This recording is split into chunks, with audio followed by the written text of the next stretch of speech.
Going live. We're live.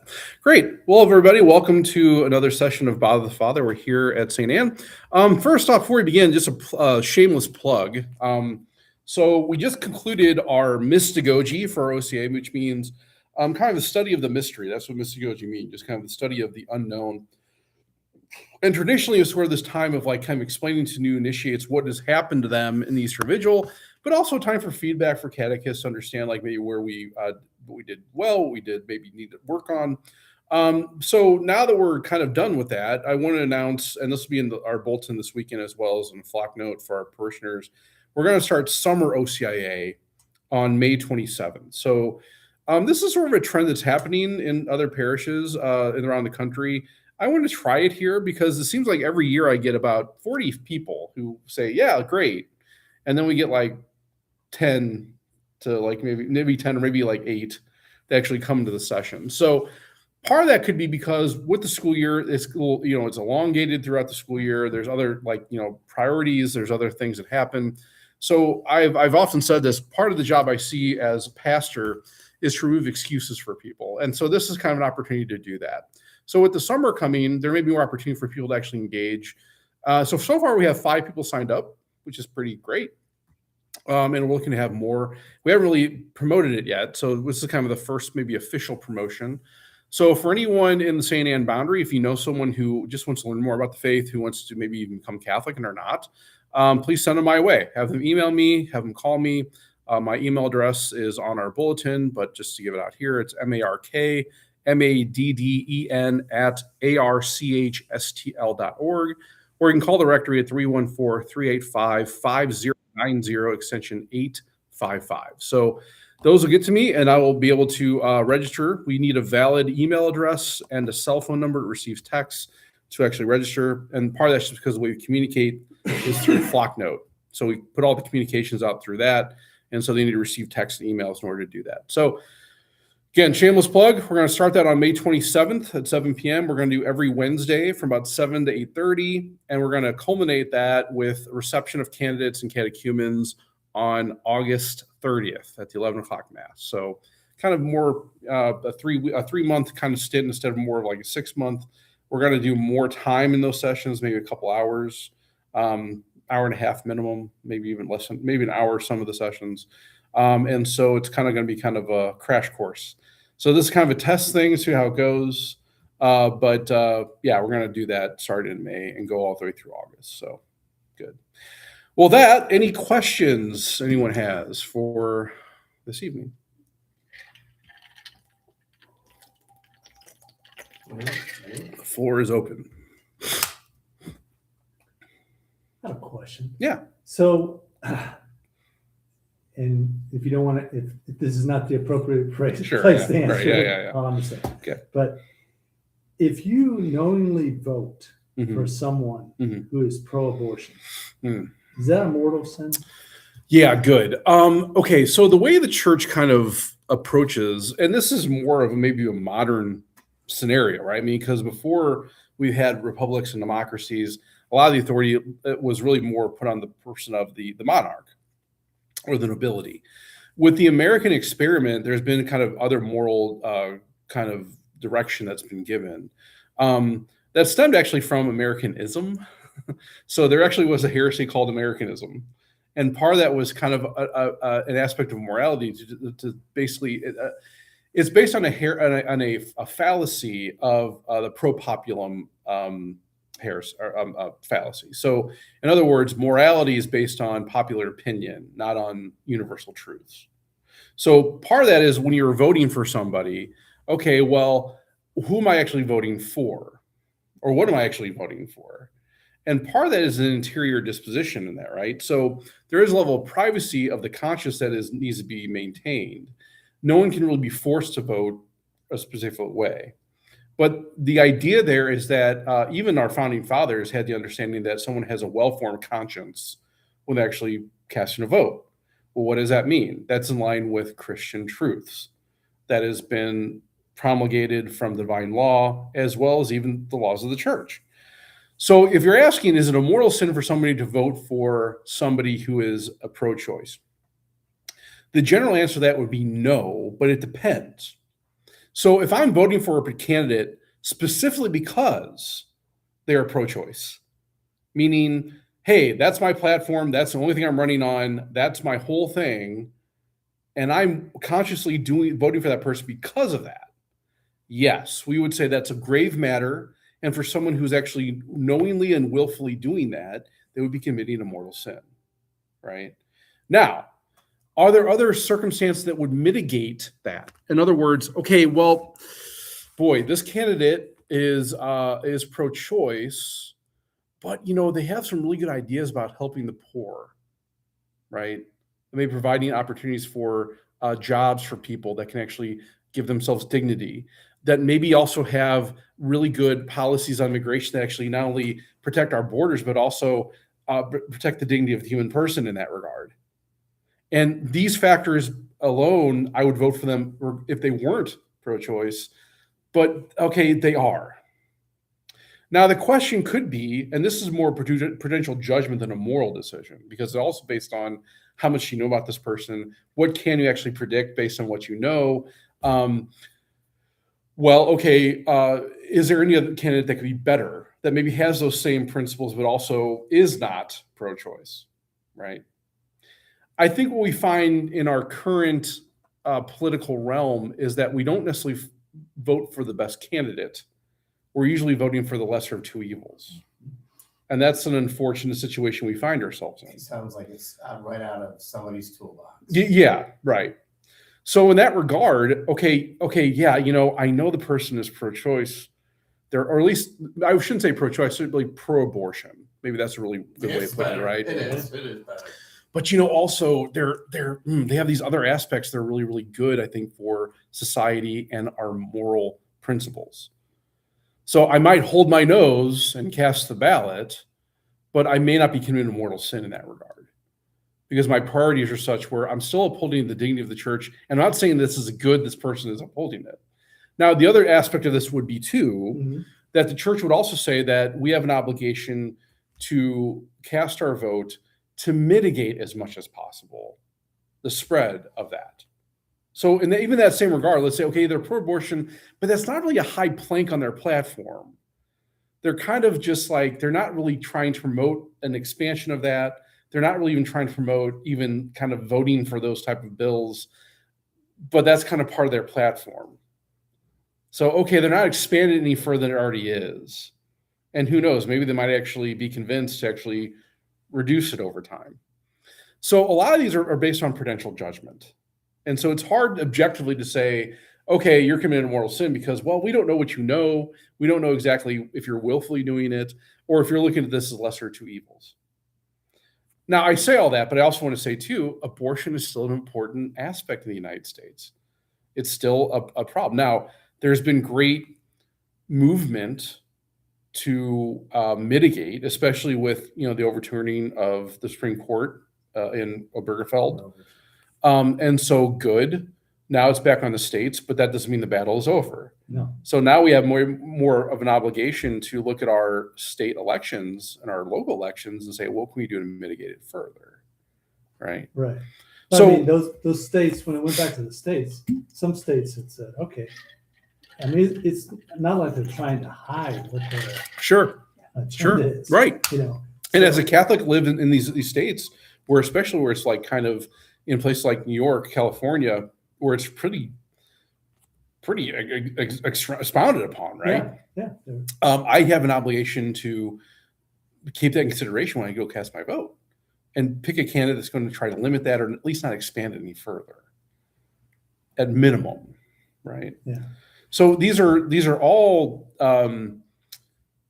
aspects of social teaching of the church that we need to take consideration, and it's up to the individual to kind of prioritize those, right, and give more or less weight or credence to one of those or the other. Now, my personal approach is, I think every other right that we have is fundamental to life. Yeah.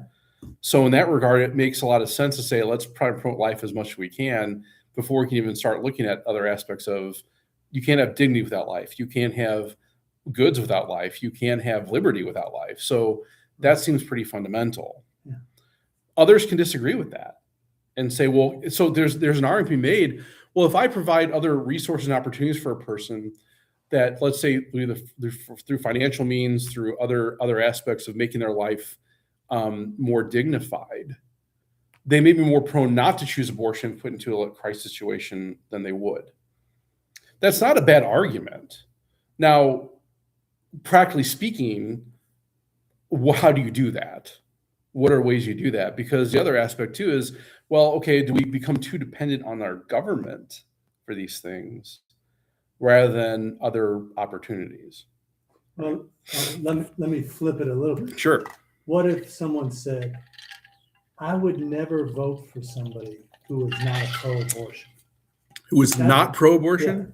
Yeah, this is top on my list. Yeah.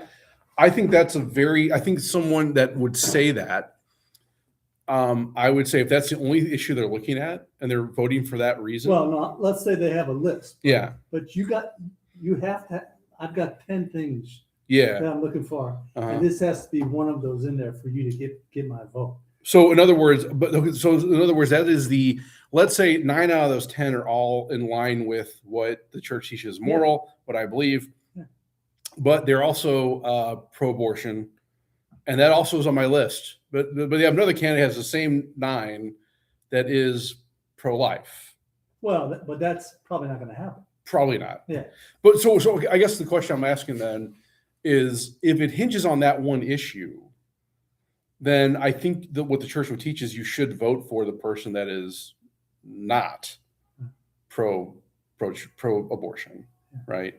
If that is the only fact, all things being equal, if that's the only factor, that's a moral decision. That's not a political issue. And I think sometimes the problem with us in the United States is we conflate the moral with the political. Sure. Yeah. And so regardless, we would say that anyone that promotes abortion, they probably should search their heart and understand what the truth may be. And we as Christians have really a responsibility to help them in that. Provide opportunity to provide discussion. But if there's a voter that's only hinging on the fact that, well, this person's pro-abortion, I'm going to only vote for the pro-abortion candidate, well, that might be a problem. Now, whether that's on the level of mortal sin, I can't necessarily say that. I can say that would still be grave matter. And that would be something that probably should be matter for the confessional. Okay. Yeah.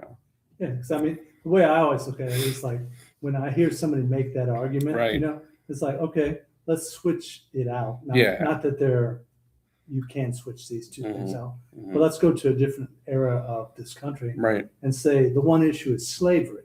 Yeah.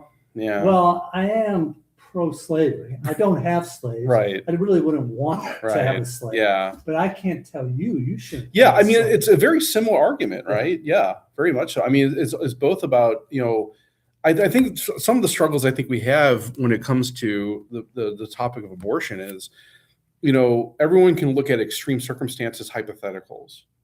And I'd say some are actually actual issues. I mean, when the big issue I think is like rape or incest, I would think even those that support anti-abortion law would also make kind of provisions for incest and rape seems like a bad thing that probably shouldn't force a child or something, that circumstance probably have a child in that regard. Well, I think the church's response to that would be, well, does one evil wipe away another evil? And are there other opportunities or options for that person to make other than killing that child? And I think the answer to both those is, well, no, yeah. I mean, of course, another evil doesn't wipe away another evil. And also, yeah, I mean, there are options in our country that provide for care for both the mother and child. And so if both the mother and child can be supported and,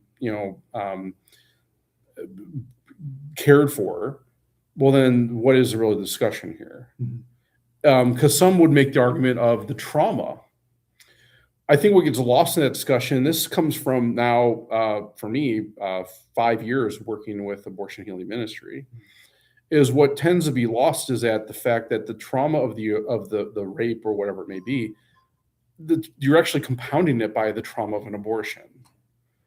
And whether a woman that experiences that or not, wants to face it or not, the objective truth is it's still there. And many women and even men who experience these things, they go through years of therapy to actually overcome, I guess, for lack of a better word, the fact that they've done this to themselves and their child. So I don't know. I think, again, a lot of those are hypothetical, and I don't know if there's a lot of good data to show that this whole aspect of shout our abortion or be proud of our abortion is actually something that's good for society or even the individual. Because I think at the heart of this is really a trauma that needs to be healed. And is it possible for someone to not face that trauma the first of their life? Yeah, it is. But also the question I think at the heart would be, could someone live a better life if they actually tried to heal it? And I think the rational response to that is yes, of course they could. Right. And the tragedy there is that they don't want to, or just don't.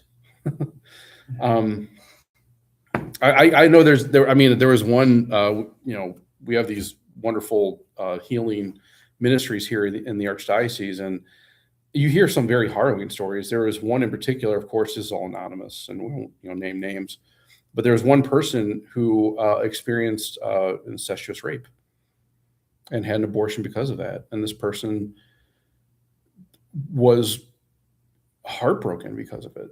The rape itself and the incest, the fact this was a family member, but also the fact that then that compounded with the fact they gave with their child.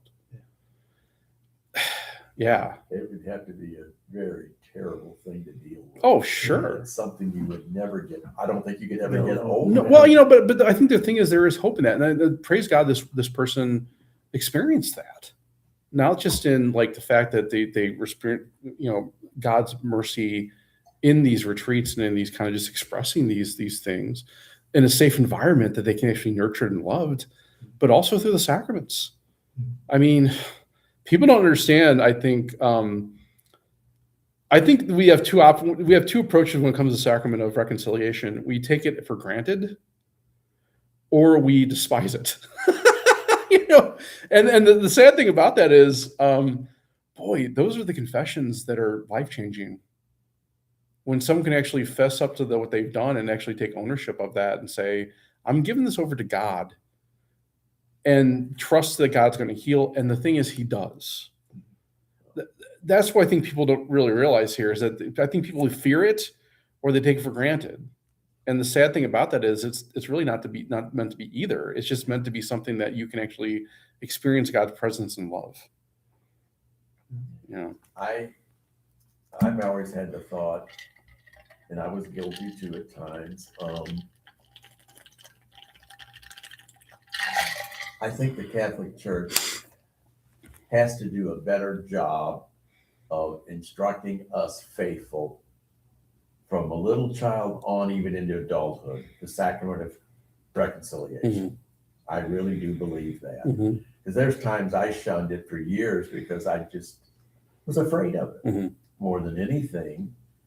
And I guess I felt so guilty about my sins, I felt bad about even trying to confess them, Well, finally I got over that. But it took a while, and I just think, not to criticize, to be a critic of the church, but I really do think that there needs to be more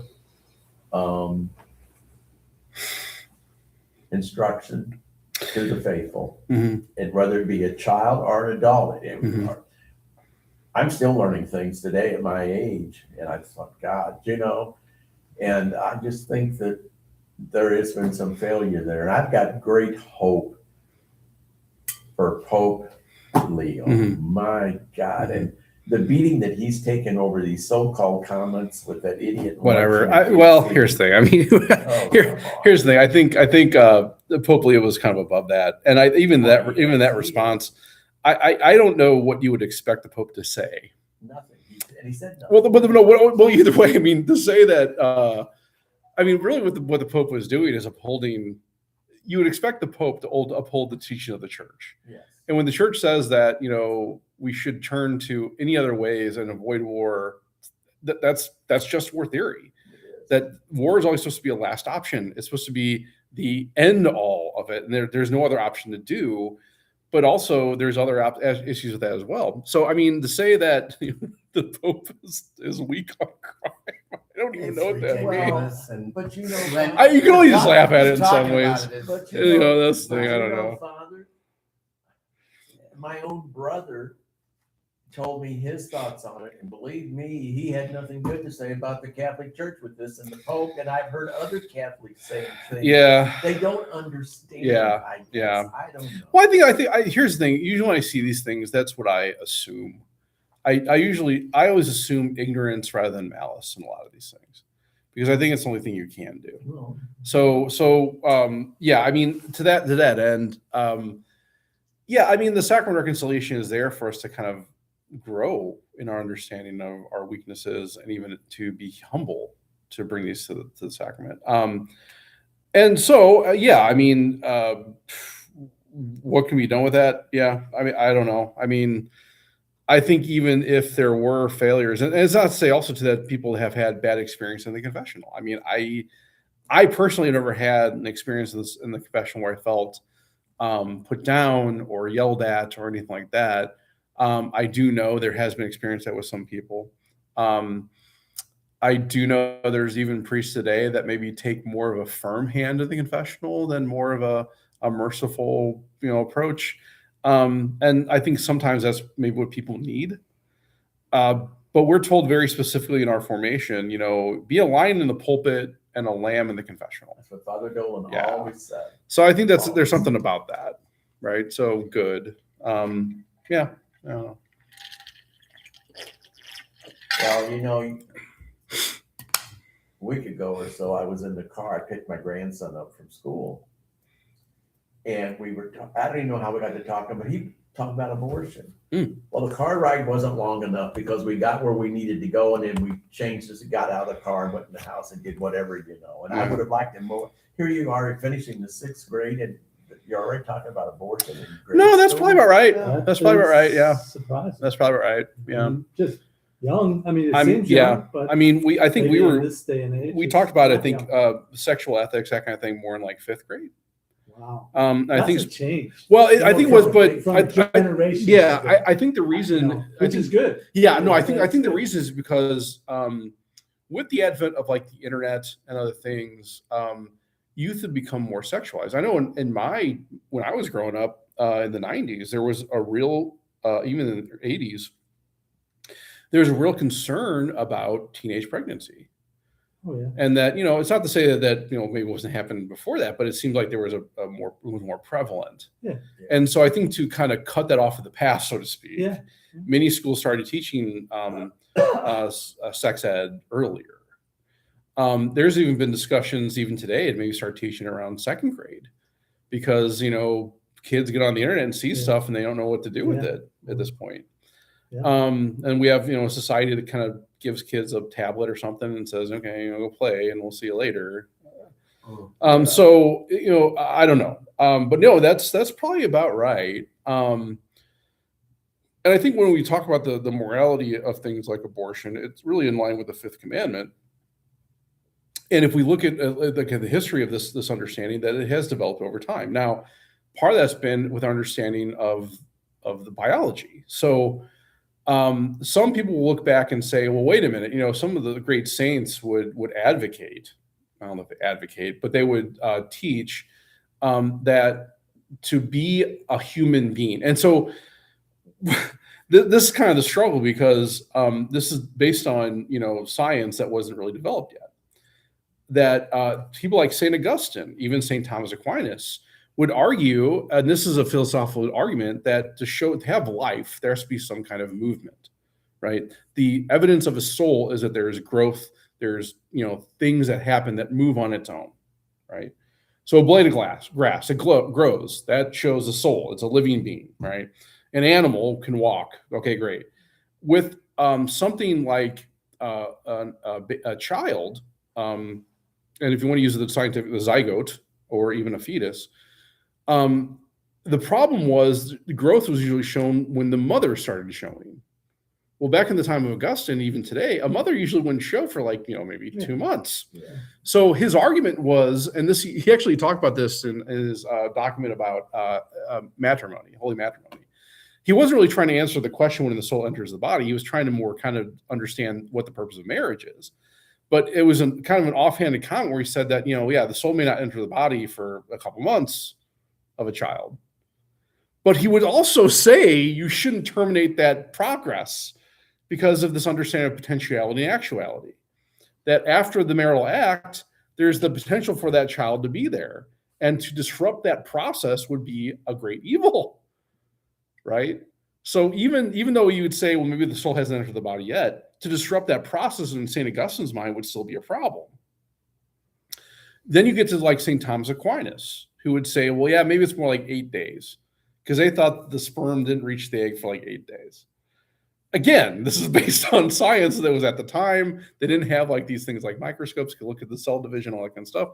And we would imagine if they did have that technology at the time, that Thomas and Augustine would say, yeah, well, look, there's movement. So there's growth. That's a soul, right? That's it. We don't have to go any further.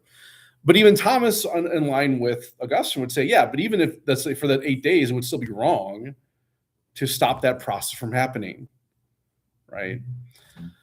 So I say that because we hear many of our politicians, Catholic politicians, using those arguments. And the problem is that's only a part of what they were talking about. You have to read everything in context, actually understand what those doctors of the church were teaching. So when today we have this technology show, hey, you know what? When that sperm meets that ovum and there's cell division almost instantaneously, that's evidence of a soul. And so in that regard, that's a human person with their own DNA, their own dignity, their own purpose.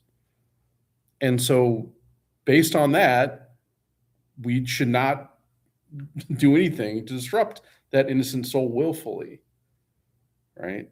Now, there are some discussions about things like double effect, right? And so double effect is a circumstance, a moral issue, where let's say the mother within the time of their pregnancy was experiencing some threat to her life, cancer, whatever, right? And that if she didn't get treatment for this, she would die. And the treatment that was being done, the effect of that would be the death of the child. That would be morally justifiable, but because you're not trying to willfully kill the child, you're trying to heal the woman in this regard. So even if that treatment would take the life of the child, that would still be morally justifiable, provided there wasn't the willful act of doing it. So in that regard, these talks about like, ectopic pregnancies and that kind of stuff. Well, no, so double effect would apply there, but you still have to do everything you can to save the child that you can do. That's all that's really saying. Right. Yeah. Exactly. Yeah. Yes. Since that teaching has been coming down. Yes. So I think when we look at these things, I think a lot of it is based on ignorance, but it's also based on, sound bites and stuff that has been heard and not necessarily researched. And unfortunately, I think many of our Catholic politicians have not done a very good job of promoting what the teaching has been, because maybe they didn't know it either, or they were willfully trying to suppress it. One of the two. Yeah. I don't know. So yeah, this teaching has been developed over time, but it also has been in line with reason. And the thing is kind of drives me crazy. It's also in line with what science is telling us, right? So actually, it was funny. I was watching a debate with Lila Rose a while back, and she was asked, would there be anything that science would dictate to her? Who is? I'm sorry. Lila Rose, she runs, actually, it's funny, she's a convert to Catholicism. She runs Live Action. So she actually came to fame probably about over a decade ago. She would kind of present herself as a pregnant woman. I think she started when she was like in her early 20s or teens. And she would go to these abortion facilities and talk about what services they would give or what they would do for her, right? And give these kind of like moral, like she was not of age. She was like a 12-year-old and her parents didn't have any say in this. And she was basically also reveal what they do with these See how far they will go. that, but also to reveal what happened to the parts and stuff. That she was actually probably really instrumental to figure out that Planned Parenthood was like selling off the parts for like medical research and stuff. And so, but she has her own network now, Live Action, as well as a lot of podcasts, and she gets a lot of debates around the country about abortion, and she debates a lot of pro-abortion people. And I remember she was asked by somebody, what would convince her that was not a life, right? And she was kind of like, I mean, she remained kind of open. It's like, well, if there's science that shows that like the soul does not enter the body at some point. Now, I don't know how you can really show that scientifically. Right. And that was kind of, she would say, yeah, if there's definitive evidence of that, sure, okay, I would probably agree with you that it is not a human being. And that's actually what the church would teach. It's like, well, yeah, I mean, that's the thing. But what determines what if the soul is present or not? And that's always been the case since really the development of philosophy with the Greeks was when there's movement, when there's growth. Well, once that sperm and ovum come together, it grows. So, okay, well then how can you negate that? So, yeah, I thought it was a very good answer. So, yeah.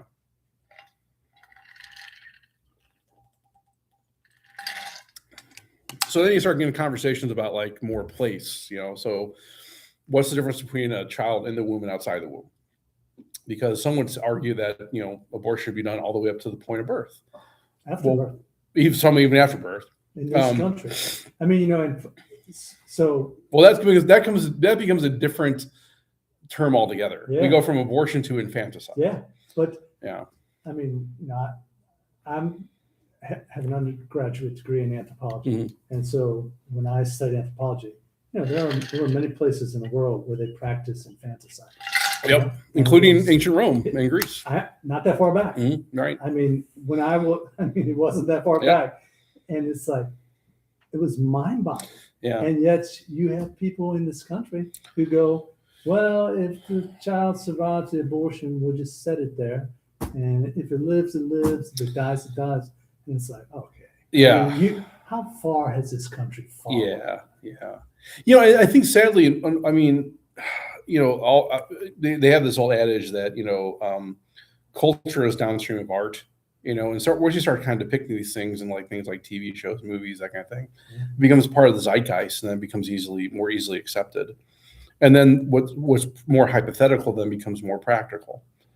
So in that regard too, I mean, that's what made Christianity so unique is that, since the Didache, which was attributed to the apostles back from, the 2nd century, one of the tenets there is that, a woman or a person should not procure abortion or take anything that would kill the child in the womb. And for the first time really ever, that was something that was actually kind of a positive dictate on morality about that in societies where that was still even common. We talk about Greeks in Rome. Yeah, I mean, the Romans, if they were going back into the Greek tradition, if there was maybe an undesired infant, they would leave that child out to exposure. And Christianity, what made them kind of more unpopular is they were telling the culture, don't do that. That's wrong. Right. That's immoral. That's against what God wants.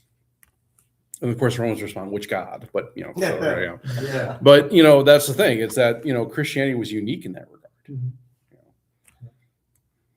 But that's always been a teaching since at least the 2nd century that an abortion is murder. And we should say, probably even want to characterize that as a willful abortion as murder. Because there are some things that are conservative abortions, but that would not be, technically a miscarriage would be considered an abortion, but that's not a willful abortion. So I'd be very careful about that too. Oh, good. I think we covered it then. It can be, but I think it's also good for people to hear it, because I think that's one of the factors. I mean, I know last year when Amendment 3 was coming up, and actually, just a spoiler, Amendment 3 is coming up again, maybe in August, maybe in November. We're not really sure when yet. And this time, though, instead of voting no, we're actually asked by the church to vote yes. Part of that is because it went through the courts and it was determined that there was stuff put in that law that was not necessarily understood completely by the public. And if you look at what that law actually, what people actually voted for, it's not just about abortion; it's about other things too. And so the decision was to go back to the drawing board, so to speak, to actually be more clear in what the law is going to promote. And in this regard, it's actually kind of countering the Amendment 3 from a year ago. So instead of voting no, the church asked to vote yes. And tell me again, what was Amendment 3? Amendment 3 was it was an amendment in the Missouri Constitution that would basically enshrine abortion through all stages of life, but also it also took things away like parental right, and not only that, but also kind of got into more the transgender discussion that took away parents' rights to actually have those discussions about gender fluidity and even surgeries. Mm-hmm. So it was a very, very extreme law. And what's rather also interesting about that too is that at some point in time, and I didn't realize this either, but at some point, there was a point in an amendment that it had to go through a supermajority to actually be enacted. Well, sometime in the last decade or so, we decided as Missouri voters to remove that requirement to make it a simple majority. And if you look at the margin there for that amendment, it was, I think, like 49 to 51 in favor of Amendment 3. So the margin was so close that the hope is where there's more clarity, there'll be an overturning of that. Yeah, right. So yeah, that's coming up, and so we'll be probably putting signs and stuff out pretty soon about that as well in the near future. But I say that because I got a lot of flack on that here at St. Anne from, not a lot, but there was some pushback from people, which I think was experienced all over the place too. So, Flack for well, like for instance, we put the say no to Amendment 3 signs out, and people were not upset about that. There were some things I put in, like my Bulletin article. I got a couple emails about. I even preached about it one Sunday, and there was a few people that didn't appreciate that very much. So it is what it is. Yeah. So I would not be doing my job if I didn't promote what the church taught. Right. And I was so about to say, you didn't say anything that's outside of what the church teaches. I would not do that, especially in a homily or even here today. I mean, I'm very clear about what the church teaches. And, even like double effect. I mean, one thing that I believe that makes sense to me, double effect. But one thing I think the reason that why I am very, very much pro-life, and I don't think that should be a surprise to anybody, the Catholic priest is pro-life, and not just pro-life when it comes to the womb, all aspects of humanity, human life. I mean, from, tomb to, womb to tomb, we are called to have dignity. And so even that goes into things like, environment and other things too. Like I think we all should have things that we need to survive and live. That's what being pro-life really means. To that end, though, too, like when it comes to the reason I think I am so pro-life and so staunch against abortion is because of my mom. I remember having the same discussion with my mother in 5th, 6th grade about abortion too. And I was kind of asking, it's like, and this was her opinion, but she said that, I think a true mother would rather die than give the life of their child. So even in instances of like double effect, if it came down between my life and my child's life, I would gladly give up my life for my child. And, we have some great examples of that in history. St. Gianna Molla, for instance, right? So she gave up her life for her child. Rather than have an abortion, she died, and now she's a saint. And here's the thing. I think that in some ways that makes sense because, and again, the church doesn't necessarily teach that. I mean, when it comes to like, heroic virtue, that's the thing of saints, and we're not called to necessarily exhibit heroic virtue in every aspect. And even women who've gone through abortion, I think sometimes there's a level of compulsion in that regard that diminishes that culpability. I mean, at least in the women I talked to in that instance, there seems like there's something else going on that wasn't necessarily a willful choice, which means, hey, guess what? It's not a mortal sin. That's how that kind of works. So, okay, But the fact that my mother was so adamant about the fact that she would rather give up her life than her child's, I mean, that really hit home. And I think that's the reason why, because my mom was a really good model of that.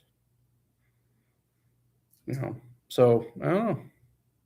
And again, that's not what the church teaches either. But yeah. Not so much when you grew up, because you're half my age. But when I grew up, there was just things you didn't talk about as a child even.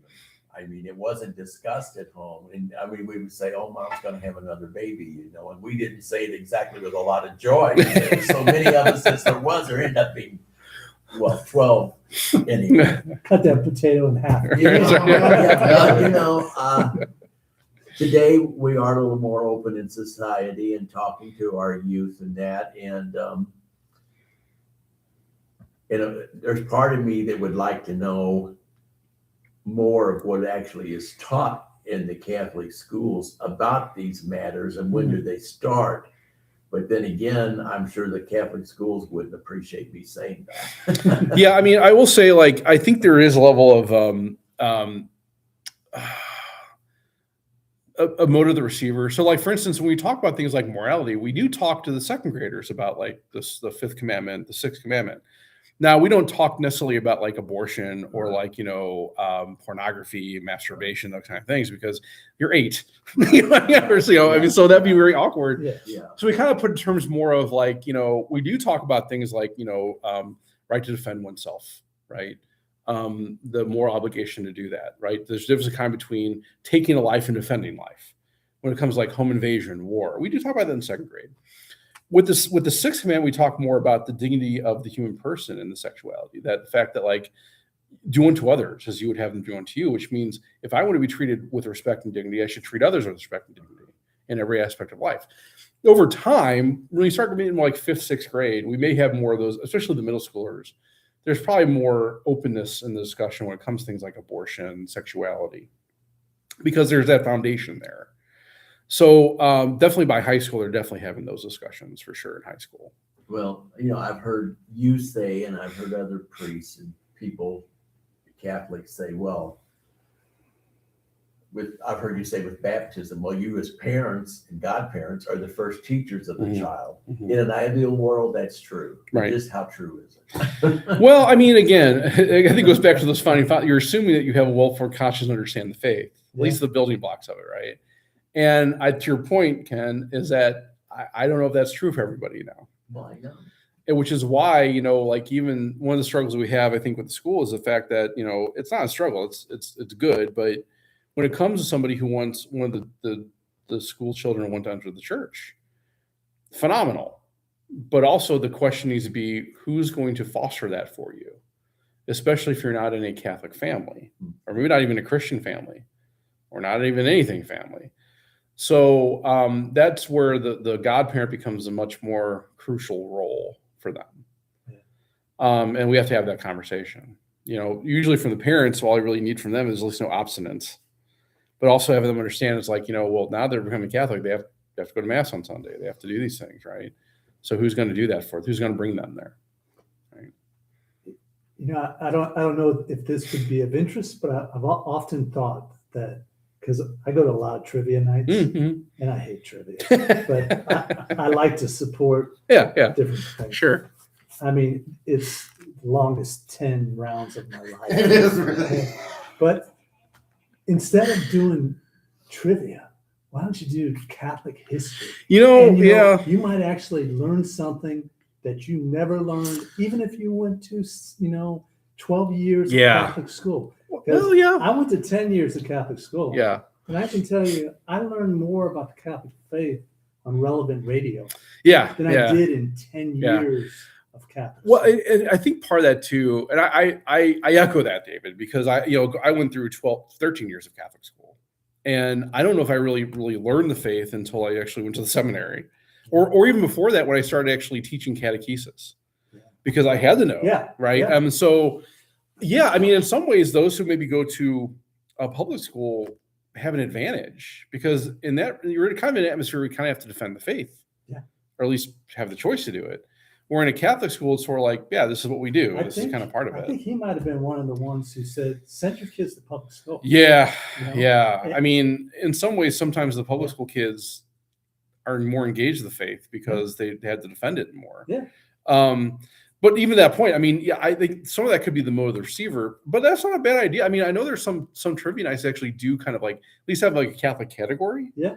And so sometimes those are the most evangelistic Yeah. because like, oh yeah, I didn't know that. Okay, I mean, great, there's a yeah, lot whatever. of things, you know, Yeah. that I'm sure we all think we know. Yeah. And if you go, okay, here's your choices. We've been been making multiple choices, Yeah. you morons. we've been talking about that with the A, B, or Newman. C. We've talked about the Newman Center as well as for like the SAPO trivia night, maybe having like a Catholic.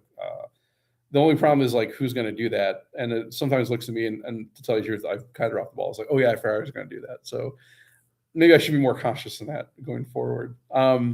Actually, we're having a Vincent de Paul one coming up on May 2nd. Maybe I'll talk to them about maybe putting one of those in. That's not a bad idea. Yeah.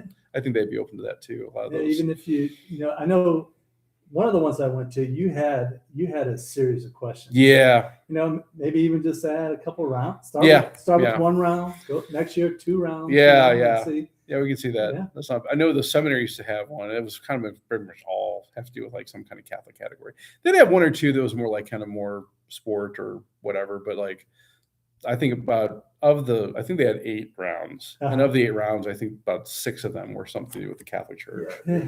So Yeah, 8 you know. rounds are better. We did that years. We dropped to 10 rounds and went to 8 because most people they wanted to be out of there by 10 o'clock. Well, the Turkey Bowl. I mean, I think that was really great that we had the Turkey Bowl for the nights, and that was really good. Yeah.